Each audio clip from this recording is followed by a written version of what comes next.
Motoristas de transporte escolar comemoram um projeto aprovado na Câmara Municipal. Campanha de multivacinação quer ampliar cobertura vacinal em crianças e adolescentes de até 15 anos. Essas e outras notícias você confere agora no Jornal da Cidade, que está começando.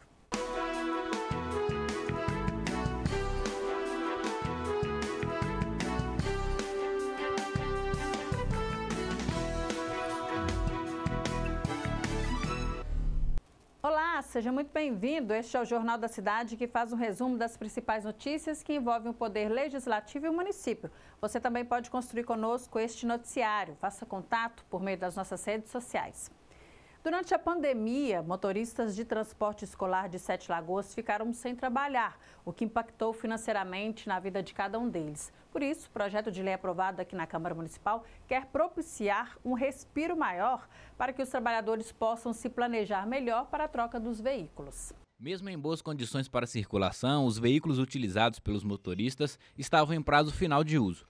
Pensando nisso, o vereador Caio Valassi alterou o limite máximo permitido para 21 anos, a fim de garantir que os automóveis circulem por mais 2 anos em Sete Lagoas. Primeiro, nós temos que reconhecer a importância desse trabalho. Tanto é que hoje ele está absolutamente regulamentado, com uma prestação de serviço assim, muito cotidiana, e essa categoria precisava ser abraçada.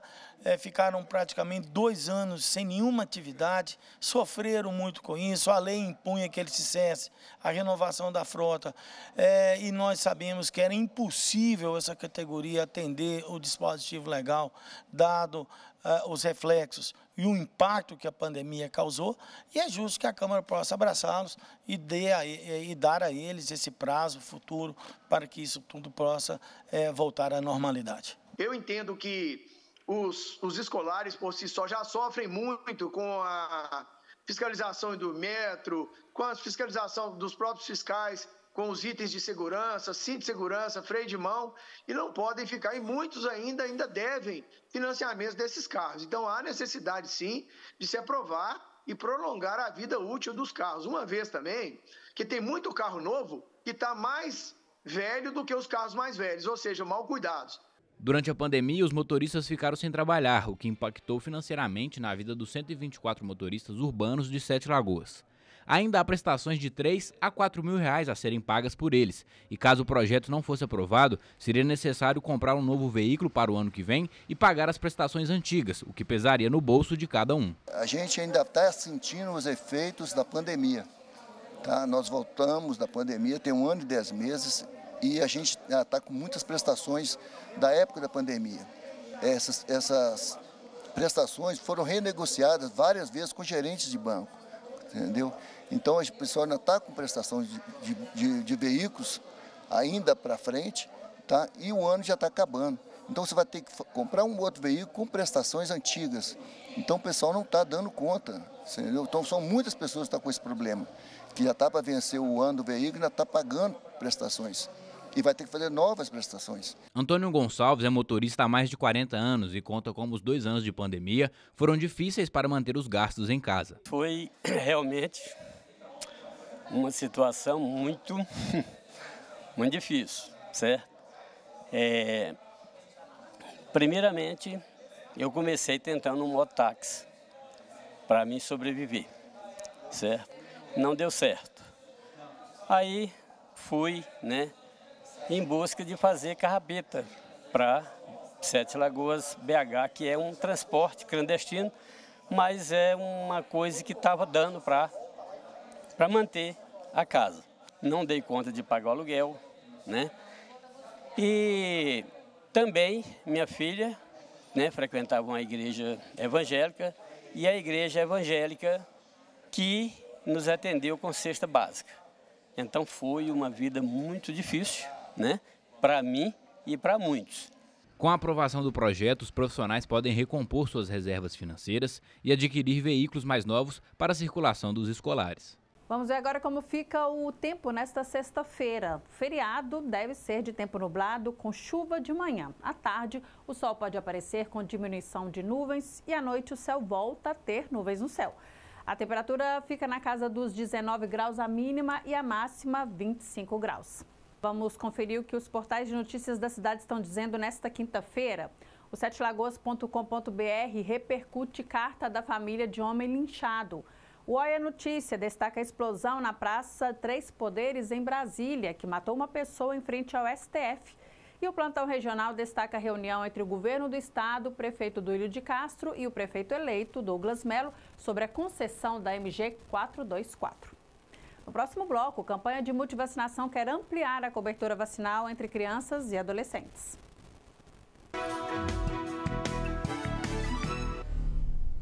A Câmara Municipal realiza a Semana da Consciência Negra entre os dias 18 e 22 de novembro. As comemorações começam a partir das 2 da tarde com uma formação para servidores da Câmara com o tema A Importância da Representatividade e da Equidade no Serviço Público, promovendo a consciência negra.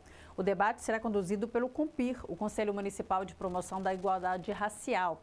Às 7 da noite haverá a abertura da exposição Arte e Tradição, os Inquices em Retalhos. Logo depois, haverá mesa de debates com representantes do COMPIR, vereadores e personalidades das pautas de igualdade racial, discutindo um tema promovendo uma consciência antirracista no plenário da Câmara Municipal. Já no dia 19, às 7 da noite, vai acontecer na Câmara a entrega do prêmio Conscientização, uma homenagem a personalidades que se destacaram nas lutas antirracistas e pela consciência negra, realizada pela Federação Ferzeasilo. No dia 20, é feriado em comemoração à consciência negra. Na quinta, 21, o Parlamento Jovem conduzirá uma reunião especial a partir das 2 da tarde, discutindo a pauta Construção de Políticas Públicas Antirracistas nas Escolas.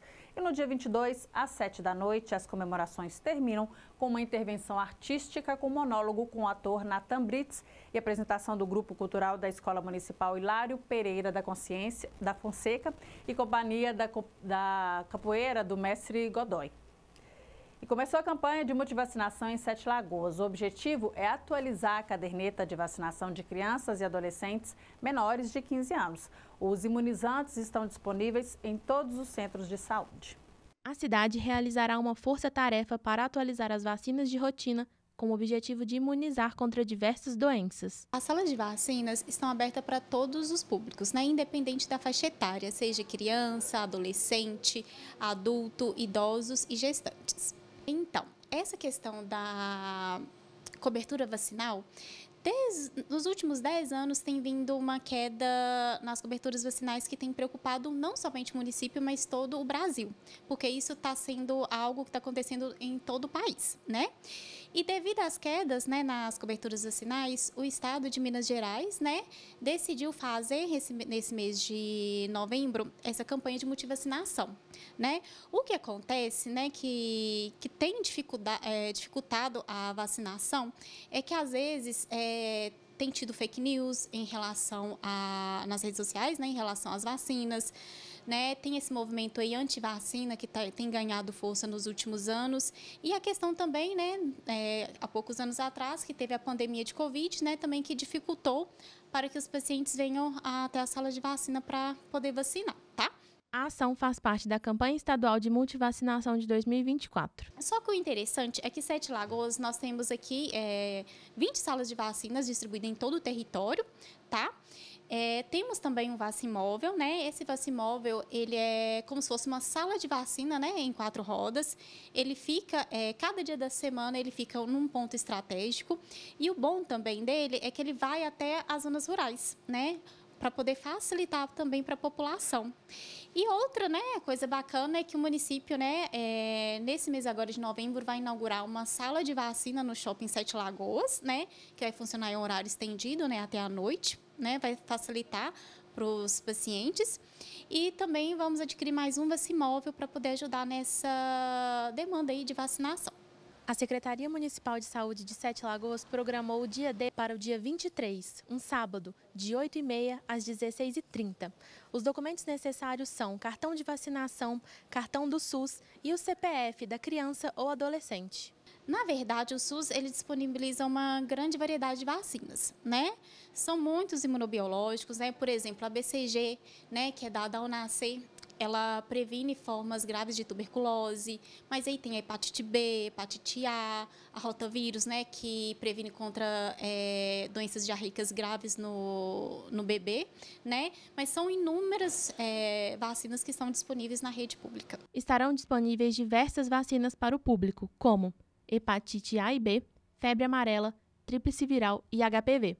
Os imunizantes vão ser aplicados de acordo com a situação vacinal de cada pessoa. O interessante é que todas as pessoas, ao longo do mês, né, já procurem as salas de vacina, não deixa somente para o dia D, né, somente para o sábado. E ao chegar, né, nas salas de vacina, venha, né, com a sua caderneta de vacinação e um documento, ou o cartão SUS ou o CPF, tá? Uma outra informação muito importante é que a gente vai aproveitar nesse mês agora de novembro para poder resgatar os adolescentes entre 15 a 19 anos, 11 meses e 29 dias que não tomaram a vacina HPV, né, por qualquer motivo que seja. Nós vamos resgatar esses pacientes para eles poderem fazer a dose de HPV. No próximo bloco, o livro de autores sete lagoanos homenageia o escritor Luiz de Camões. No dia 10 de novembro, houve o lançamento do livro 500 anos de Camões, do lírico ao épico, que reúne autores locais em uma obra que homenageia o legado de Luiz de Camões, destacando o talento dos escritores de Sete Lagoas. Vejo rios, cachoeiras, margens plácidas, tantas plantas, tantas flores bonitas, tudo paz, longe ao poço dos Abácidas, em um local que o meu rei ainda habita. Vejo tantas frutas, tantos doces ou pouco ácidas. Cabral veio, após danos com os habitas, como Angola, terra dos Nambundos, tudo nosso, português todo o mundo. 500 anos de Camões, do lírico ao épico, reúne escritores da cidade e regiões circunvizinhas em um livro coletivo. O livro é resultado de um trabalho colaborativo que envolve poesia, reflexão e uma rica diversidade literária. E este ano de 2024 completou, mundialmente, os 500 anos do nascimento de Camões. Ele é um literário muito importante para quem trabalha nessa área, principalmente Portugal. E nós que somos descendentes, viemos aí de Portugal, a maioria, nosso descobrimento, então a literatura homenageia bastante. Então eu não quis deixar passar em branco. Então a forma que eu tive de homenagear e convidar pessoas para participar disso é criar esse livro coletivo. Para Borges, o mais fascinante em Camões era sua capacidade intelectual. Olha, eu estava comentando agora com a comendadora. O livro, eu esqueci, eu cheguei a contar a quantidade, que são 11 capítulos e de estrofes cestilhas. Você vê as rimas fantásticas. Naquela época que não existia dicionário, imagina, não existia Google. Como uma pessoa chega a uma capacidade tão grande daquela? Então, a capacidade mental dessa pessoa, a comendadora fala muito que ele era um grande amante. Eu acho que ele era um grande estudioso, leitor, não sei onde, nem achava livro daquela época para ter uma capacidade tão grande de escrever como ele tinha. A obra coletiva marca a literatura local e celebra a diversidade entre os autores. Porque não é fácil você caminhar e escrever um livro inteiro sozinho. Uma para a divulgação já é difícil, e outra que é a própria ideia, você vai crescendo com o tempo. Eu imagino que Camões começou escrevendo coisas pequenas para chegar num livro inteiro de poemas. Então, quando se soma as várias ideias e várias coisas pequenas, aí a gente se torna grande, A união faz a força. Pois é, como eu falei dessa diversidade, eu fiz uma surpresa, inclusive eu comento sempre isso, eu recebo dos meus autores as obras, eu leio, eu ajudo, alguns nem precisam de nenhum tipo de comentário, mas um não sabe o que o outro está escrevendo, eu não compartilho. Então, quando o livro ele surge, ele nasce, é uma surpresa para até os autores, eles ficam lá ansiosos de ler todas as histórias. E essa diversidade é gostosa porque a gente interage, Então, depois vai ter um momento que a gente vai fazer uma live, vai comentar. Então, assim, tem de tudo um pouco e tem reflexões, tem histórias reais que são bem bacanas aqui. Para os escritores, receber o primeiro exemplar que celebra 500 anos de um escritor tão importante como Luiz de Camões é o momento mais empolgante. Olha, é a empolgação de pessoas até novatas a estarem já surgindo, porque todos os livros são registrados, surgindo como autor já de forma internacional. Então, para um sete-lagoano que estava ali como autor de gaveta, nunca escreveu e, de repente, quando recebe, porque todos vão receber o seu certificado, chancelado pela Academia de Letras e pela Feira Literária de Lisboa. Então, já começou muito bem.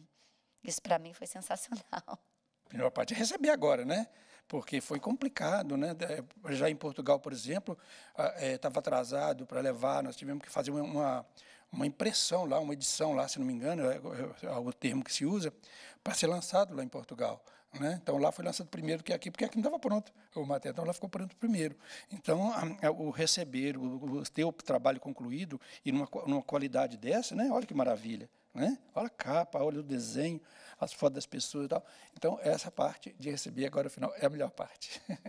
Agora o esporte. O Galo empatou ontem contra o Flamengo no Maracanã. Já a seleção brasileira volta a campo hoje contra a Venezuela em jogo válido pelas eliminatórias da Copa do Mundo. Gabriel Borges está aqui para falar mais sobre esses jogos. Gabriel. Isso aí, Raquel, é um prazer estar aqui. Vamos começar falando então do Galo que jogou ontem, né? Jogando no Maracanã pela 33ª rodada do Brasileiro, o Galo encarou o Flamengo novamente e saiu do Rio de Janeiro com 1 ponto na mala. A equipe de Milito segurou o primeiro tempo do Flamengo com, mais uma vez, o goleiro Everson sendo protagonista e defendendo até pênalti.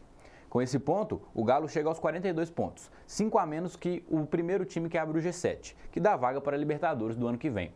O Galo será o único time brasileiro da Série A que jogará esse final de semana. Isso porque a data FIFA paralisou o Brasileirão. Sendo assim, o Atlético joga no sábado às 6h30 da noite contra o Atlético Paranaense na Liga Arena, no Paraná. E hoje, um pouco mais cedo que o normal, o Brasil entra em campo contra a Venezuela às 6 horas da noite. A única novidade no time titular é Vinícius Júnior no lugar de Rodrigo, que machucou em jogo válido pelo Campeonato Espanhol. Sendo assim, o Brasil deve ir a campo com o goleiro Ederson, na lateral direita Wanderson, a dupla de zaga Marquinhos e Gabriel Magalhães e à esquerda o lateral Abner. No meio-campo, os dois volantes Gerson e Bruno Guimarães, mais à frente, camisa 10 Rafinha. O trio de ataque com Vinícius Júnior, Igor Jesus e Savinho. E o Cruzeiro segue movimentando o mercado de transferências do futebol. Após Gabigol, a Raposa entrou em acordo com o volante Christian do Atlético Paranaense para 2025. O principal foco da diretoria celeste é o sistema ofensivo. Além de Gabigol, a Raposa monitora a situação do ponta John Arias, do Fluminense. Um pedido do treinador Fernando Diniz, que já trabalhou com o colombiano. O Cruzeiro também está ativo na venda de jogadores. Além de contratações milionárias, a Raposa já movimentou mais de 50 milhões em vendas neste ano de 2024. A última venda foi de Rafael Elias, por 10 milhões de reais, além de Stênio e Paulo Vitor para os mercados de Portugal e Ucrânia, respectivamente. Raquel, por hoje é isso. Muito obrigado. É isso. Muito obrigada a você, Gabriel. O Jornal da Cidade também fica por aqui. A gente termina essa edição dessa semana hoje, porque amanhã é feriado, Proclamação da República, mas a gente volta segunda-feira com muito mais informação. Um ótimo final de semana para todo mundo, um ótimo feriado. Até lá.